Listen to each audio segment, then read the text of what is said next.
Grand rising to all my people, you feel me? It's your boy Banger Etuk, aka Banger the Menace, aka Nigerian Hot Boy. You know what it is. Teacup with Etuk, second week, second episode, and we getting into some things, a little bit more of death. I have my Invisalign out today so I can speak a bit more thoroughly, so I hope you can understand me minus, you know. So, the episode I wanted to talk about mental health this episode. Not in just men, not in just women, not in just kids, not in just, everybody getting addressed. But not just mental health. I want to specifically break it down into a few topics, such as allowing the vibrations your tongue spews to evolve into your reality. That's one. Number two is hurt people hurting people. Number three is misunderstood maternity madness. Number four is double standardized trauma. And my last one is residual trauma within parenting. Let me know how you feel about those topics. Let me know, what comes to mind when you think about them. Also, I have two questions coming in this week from two concerned fans that I would love to answer. And they are, my apologies, let me get right to them. How can you help a man with his mental health? And how can parents have effect on their child's mental health? So before I get into what I wanted to talk about, let me answer these two specifically first. First and foremost, if a man is not ready to heal, this could be one of the most difficult things that you can, stumble upon. You must find a way to check him respectfully, not enabling him and not allowing him to, guilt trip you into allowing him to do, the same toxic things. So, for example, men typically stress about finances. Men typically stress about things they're personally insecure about within themselves that they don't typically speak on with other people. So if a man is stressing about finances and you know this, something as small as just taking on a bill will not necessarily help, because he's thinking about the long run. He's thinking about that residual trauma. As I mentioned, you miss one bill, if you're already living check to check, it's residual trauma. You're struggling next 2 weeks. You'll be struggling next month as well until you play, the game of catch up. If a man is also not ready to emotionally heal, he will be quite snappy, quite emotional, and quite on, more in touch with the feminine side with things, which is not always bad, but also in 2021, a lot of men have seemed to lost their place. Not even to sound misogynistic, but a lot of men do not realize you are not only a man, but you're the man. You cannot expect your woman to lead you, feed you, please you, and you ain't doing nothing, you feel me? If you don't find that wire within yourself, where you realize all these years, your reactions, your responses, your ways, the way you carry yourself, all these things can be affected by trauma alone. And you'll start to realize, maybe it is me. Maybe I have been tripping. If your man is not at this point yet, give it a little more time. Give it a little more time, because not everybody wakes up at the same time. Also, men, you have to start taking accountability as well. Let me not leave that out. Let me not make women feel like it's a duty, because no one should have to fix anyone. You're with me.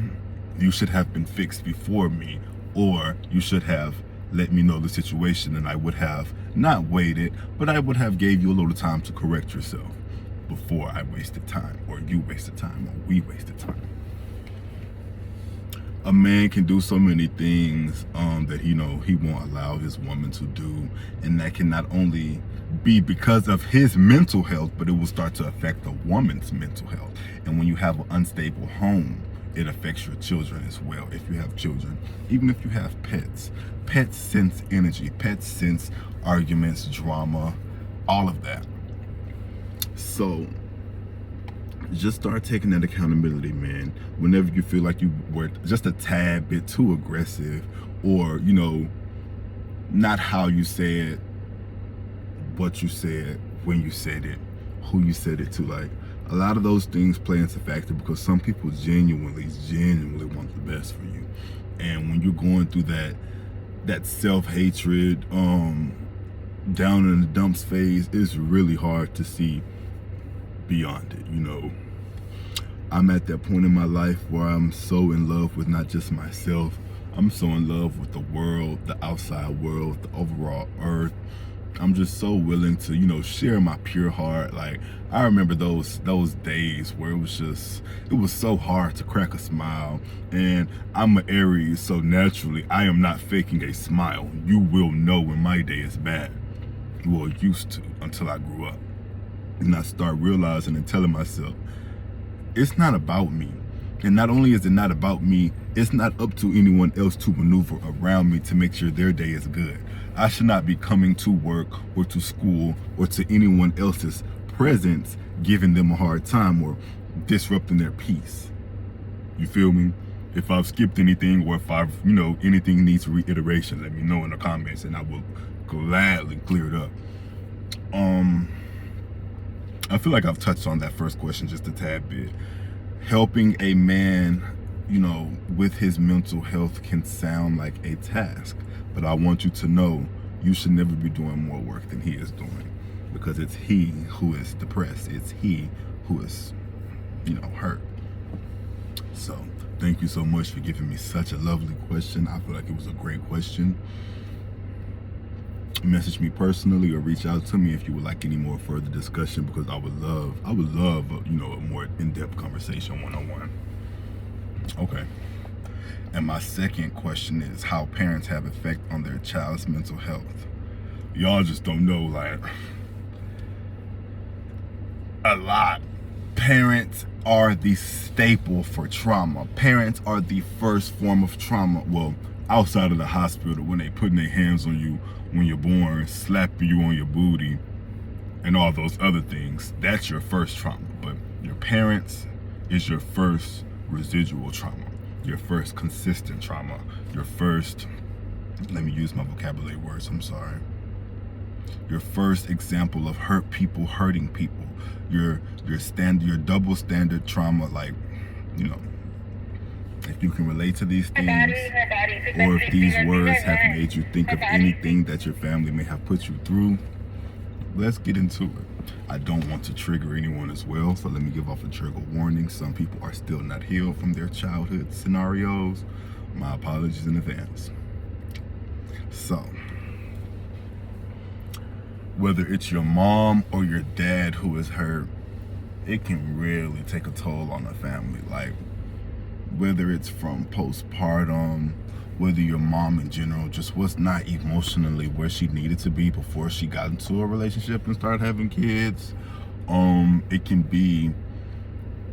can even be the man that's wearing her down. It could be a few different scenarios to where your mom is separately giving you your own trauma. Unfortunately, there are some cases where mothers are jealous of their daughters. And I say jealous because not only through age, but there are certain scenarios where parents show that I wish it was you, you know, and not me kind of emotions. Whether whatever your race is, I won't even be too specific because I know other races deal with this as well. Giving your daughter a hard time from the beginning, making her do things that you would not ask your son to do, or just forcing your child in general to grow up and not allowing them to be a child in general is one of the biggest problems. Actually, you see so many kids who are 5 and 6 babysitting, taking care of infants when they're damn near still an infant. Like, here in Houston, there are so many people who leave their children at home to fend for themselves at that age, 5, 6. And it's heartbreaking to hear, because who in their right mind would want a child to grow up years beyond their adolescence not for good reasons, but for traumatic, I have no choice or the world's going to leave me where I stand kind of reason, you know? Once you get into those teenage emotions as well, and you start to realize, like, I have a voice. I don't feel like I should be constantly disrespected. I don't feel like I should not have a say-so when it comes to family decisions. I'm becoming at that age where I can not only fend for myself, but you should have always seen me as able to fend for myself, because I've been fending for myself since I was 5 or 6, as I just mentioned, you know. A lot of parents see honest feedback as disrespect, and I don't like that. Like, so many of these kids, especially today in 2021, my apologies, whoa, they're becoming like huge, like, y'all are literally raising superstars in the making.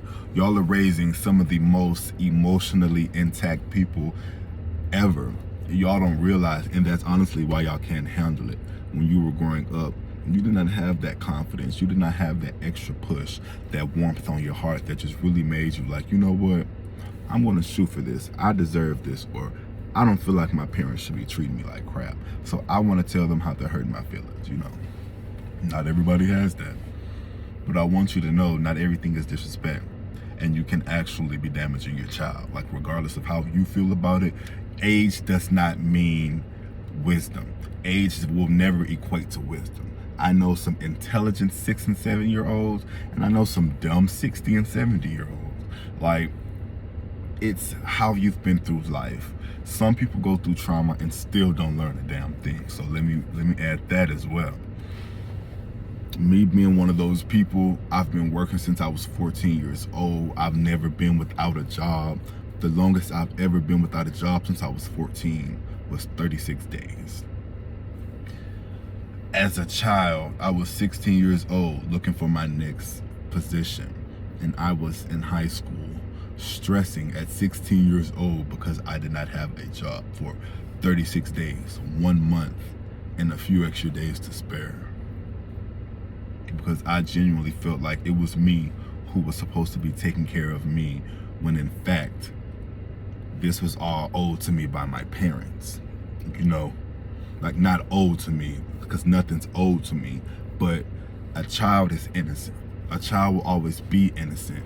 Bringing a child into a world, you are automatically required to give them respect, time, decency, and a chance. You know, don't just, I'm hurting, I'm going through this, so my child must go through this as well. That's selfish. I'm not saying give your child to CPS. I'm not saying let someone else raise your child. I will never support anybody giving their child to CPS. That is the biggest kidnapping organization up to date. I'm simply saying, think before you do things. Like, before you constantly keep having children, ask yourself, am I in the mental headspace? These days, people are only worried about if they can afford kids. Financially, can you afford them mentally? Can you afford them spiritually? Can you afford them emotionally? Because those 3 things, you kind of have to share your emotions until they learn how to develop their own and think on their own. You can't be stingy in that time period when they're children, young infants. Their energy is literally directed by you and their father at that point. So let me get to the fathers. A man not having a job, or a man just thinking just because he has a job that he's an active father. Like, finances will never replace time. Finances will never replace memories. Finances will never acquire happiness. Some people are happy by money, and that's kudos to you. But some people genuinely want the love of their parents. and that's not asking for much at all. They should not have to ask, honestly. A father being physically present and that's it hurts more than you know. I feel like I've slightly dealt with this as well. Within my mother's children in general, I am the middle child of 6. But from my father, I am my father's oldest child, and my father only has boys, 3 boys, me and my 2 little brothers. I don't always feel like emotionally, physically, or spiritually he was always there. It was always up to my mom, whenever it was time to get a whooping or whenever it was time to, make a decision, it was always, go ask her. And, my mom got to that point where she started saying, go ask your dad. But she was only saying, go ask your dad out of being tired of, making decisions. Like, there are 2 adults in this house. Why the hell do 6 kids come to me and you're just sitting there? Small shit like that'll drive you crazy. Now that I'm older, I can see why a lot of mothers went crazy in the past, because that can be very tiring. Having a father who works too much because he, as I just said, who believes finances will cure everything. Finances will take you where you need to be. So even if you're sad, even if you really just want your dad to come to a sports game or anything of that nature, they feel like an 8 to 12 hour shift will alleviate anything you're feeling. You got paid, not me. I'm just a child. I don't have a job. Money's not a requirement at this point. I literally just need love, attention, patience, resilience, and look, just a tad bit of some finances, because baby's not cheap, humans not cheap in general. Existing costs money. So just think of that. Like, it's not okay to make someone feel like they're a burden for existing. It's not okay to make someone feel like they have to work 2 and 3 jobs at 15 and 16, just to do the things they see their peers doing that are the exact same age as them. I'm not saying give that 16-year-old a Volvo XC90 or a Murcielago or some Bottega. I'm just simply saying, other than the food in their stomach and the clothes on their back, they have more important needs. Like, you wouldn't want anybody to do that to you, and just because someone is doing it to you does not mean you carry it down the line. That's how that residual trauma kicks in. You feel like just because someone's kicking you while you're down, you're going to kick me while I'm down. That's not how it should work, and that's not how it's going to work. Residual trauma can exist emotionally, but in the Black community, this is the only community I can speak on because this is the only community I am a part of. Financial is the biggest residual trauma. When I was in 12th grade, my senior year, of course, you have senior fees, you have homecoming at the beginning of the year, then you have prom, and then you have like a senior trip. The few activities you do as a senior. Like, I was working 2 jobs, so I was not able to experience these things. I had to register as homeless in the system at school just so I can, get a little leeway on things. I couldn't afford a homecoming ticket. I couldn't afford a prom ticket. I couldn't afford certain things. So being that I was registered homeless, they assisted me with these things. But I will say there were some people who did not, like that I registered myself as homeless, but I feel like I did what was necessary to get myself through my senior year. I felt like I was all I had. I was catching 2 and 3 city buses or riding a bike 2 hours and 15 minutes just to get to school, because there were times where we weren't living in the district or in the, the zone where they allow you a bus. And telling them that you've moved or, that's not going to get you a bus, they're going to kick you out of school. So this is just something, you know, I kept to myself. I kept it pushing. I graduated. I made sure I graduated. I was accepted to so many colleges, at least 6 colleges. I had a bomb-ass ACT score, but that residual trauma really stopped me from being able to go and experience that college life. I was so stuck in a working mindset. I felt like if I went without a job just to start my college year off, I would have, you know, died or something. Like, it's a real thing. Till this day, I work 5 days a week, 2 p.m. to 10 p.m. So I'm always at work in the midst of things happening, whether it's fun, whether it's serious. I miss out on everything. I mean, it's always been that way. So I don't beat myself up about it as much as I used to, but always having to work because you know no one is going to look out for you, it hurts. But then again, that reassurance knowing you got you, it's a good feeling, but it'll never compare to the feeling of, like, it feels good to know you got you, but damn, it also feels bad like you got you. Like, I can't see my back. I shouldn't have to watch it all the time, you know, I should have. But that's not always the case for my young and upcoming people. And I just want to say, anyone battling depression, suicide, homicide, anxiety, and any other underlining triggering emotion, please know you are heard, seen, and appreciated. I will go out of my way any day to ensure my peers are up to par, I swear. My name is Abenga Etuk, aka Benga the Menace, aka Nigerian Hot Boy. You know what this is, man. Like, social media, in person, if you ever feel like you need to reach out, on God, I will take that time and connect with you.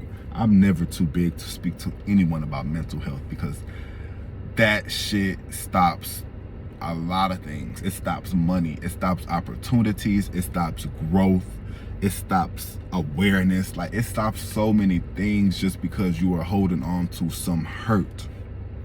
I'm not saying let that hurt go. I'm saying deal with that hurt, accordingly, so it won't build up and you won't constantly lash out on people, or you won't become this insecure person, or you don't, you know, lock yourself in the house to, you know, avoid contact with people. And trauma really goes deep. Not everyone experiences the same level of trauma. Not everyone experiences the same form of trauma, but trauma is most certainly trauma. Okay?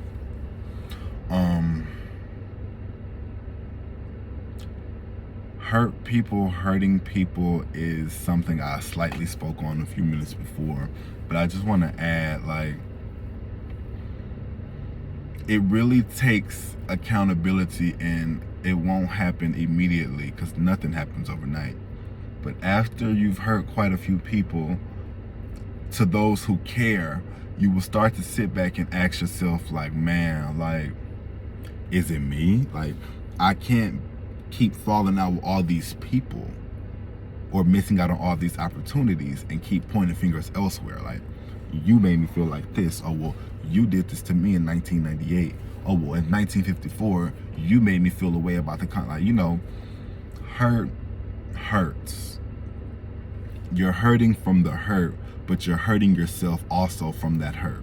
You're digging a deeper hole than you can imagine, you know. Because once you get rid of the hurt, now you have to deal with the trauma. Once you can deal with the trauma, now you have to deal with the hurt. Whichever way you tackle it, whichever emotion you try to get rid of first, there's always that trauma you still have to get rid of. So you zoodle chop one of those little 4x4 boards that the karate people chop, but it's a second one under there. So until you can completely chop through, don't just keep hi-ying over and over at the board, because you're hurting yourself. And that frustration and that acknowledgement of you hurting yourself, you're only going to spew hurt onto other people. You're going to push them away. You're going to, you know, attack or lash out. Show that you really need help, or you really want to be heard, you really want to be seen, you really want to be felt, but you won't admit it. but it'll be obvious in those actions. I guarantee it will.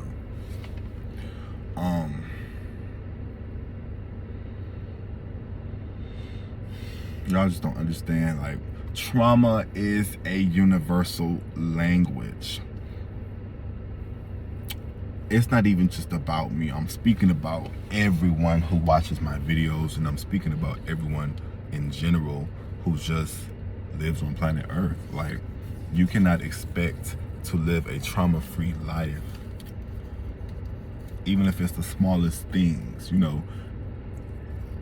And if you do live a completely trauma-free life to the point where you've never experienced anything from your birth, I just want to commend you, your mother, your father, and anyone else who assisted in raising you, because it takes a village for sure.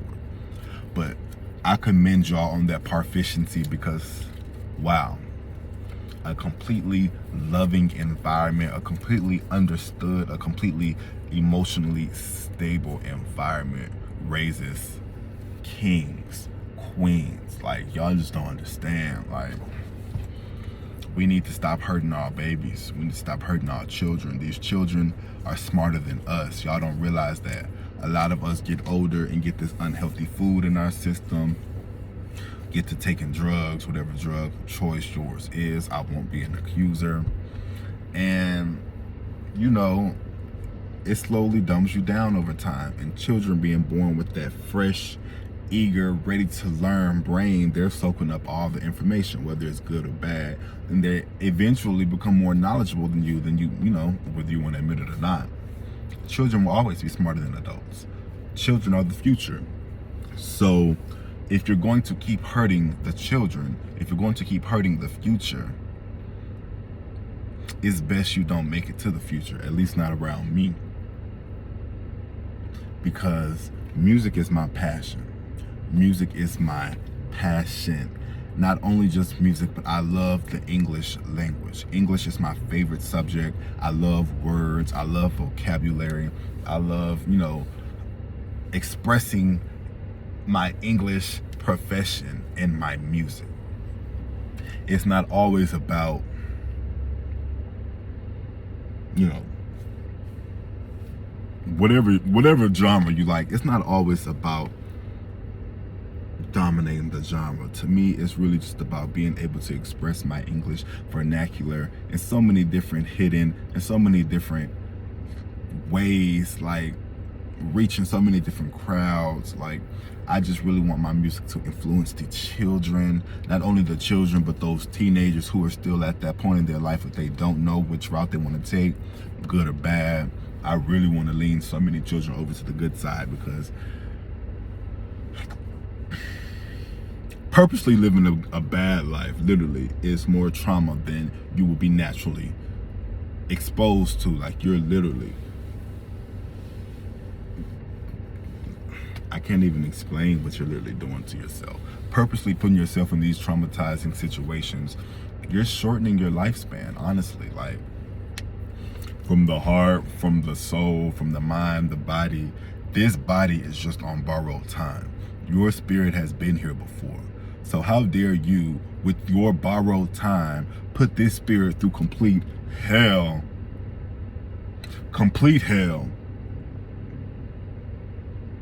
and try to play victim the entire time. Like, you're not seeing the signs your spirit or your soul is trying to give you. Like, maybe it's time to wake the hell up. Maybe it's time to realize the grass not greener on the other side, and it's not going to be green until I start to water and I start to put that time into myself. You are a plant. You know, you need to water yourself. You need to nurture yourself. You need that love, that warmth. And until you get it, you'll be you'll be a dead man walking, literally, no pun intended. I thank y'all so much for even listening to me and giving this the time of day, because so many people duck and dodge their trauma and feel like nothing is wrong with them. Accountability is what we lack the most in 2021 and the peers of my age group. I cannot speak for anyone else because I was not here with you. My age group, we lack accountability. You know you're hurt. You know you're lonely. You know you really need a hug. That's honestly what it is for a lot of people. You really just need a hug. And instead of admitting it, you will fight that feeling. You will literally fight someone for pointing it out. Being vulnerable is not a connection to weakness. And that's what I've recently learned. Like, being 6'4", 225 pounds, people expect me to be this big mumbo jumbo, rough around the edges, no emotions, hard on ice kind of guy. I'm very nonchalant to an extent, but I have a heart beating in my chest. I have emotions. I get sad. I'm always overwhelmed with joy. There are so many different things that I experience on a day-to-day. I am tired of people only focusing on anger or hurt. Your body experiences thousands of emotions, and you can't even name them because you're so focused on anger and hurt. So I really want y'all to start paying attention more to your bodies. Just that way you feel when you eat something, that way when you lay down at night with all that anger on your soul, like that uneasy feeling, that tossing and turning. It's not just for no reason. You know that, right? You're literally upsetting your soul, and your soul is upset with you and trying to speak to you and get that peace for now, because getting peace for a moment will not mean peace for life. You must continue at this, But that specific situation your soul is trying to speak to you about, you're shutting them out, or you're trying to smoke them away, or you're trying to drink them away. Whenever you sober up or whenever you come back down, they'll be there waiting on you. And even in some people, inebriation makes their emotions even more heightened. Now you're even more sad. Now you're even more stressed or anxiety filled. Like, I want y'all to start paying attention to those things. Drugs are not a cure, not even for diseases. It's literally suppressants. I want y'all to genuinely start feeding the soul. Like Beyonce said, you try to fix, but you can't fix but what you can't see. It's the soul that needs the surgery. It's the soul that needs the surgery. It's the soul that needs the surgery. However the hell she sung it, you know what I'm talking about. So just take these things into consideration, man. I, once again, really appreciate y'all for giving me the time today to even speak on these things that y'all are not even comfortable with speaking about amongst other people. Hopefully me shedding a light on a tad bit of my trauma helps you feel more confident in speaking with yours. Even if you start by speaking with just yourself in the mirror, yourself in an empty room, or adding a little bit of it into your prayers or into a 11:11 wish, all of those things are a start. Acknowledgement is that first step. Genuinely, thoroughly, specifically. Like, real talk, man. So let these things resonate. Let these things simmer. Let these things really sit on your soul, because I want to help y'all heal. I want to watch y'all heal. I want to witness these things.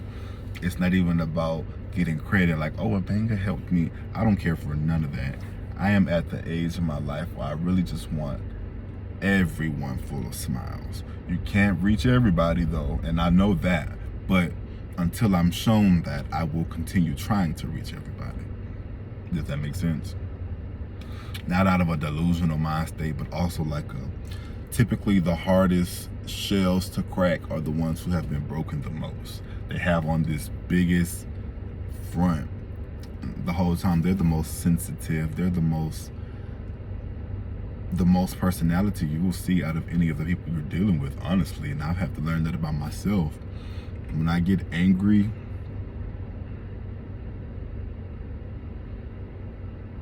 I'm not even a banger, like literally, not even to exaggerate anything, but that banger y'all know with the goofy personality and the togetherness and all of that. Once my emotions are heightened, I begin to forget who I am. I'm working on that.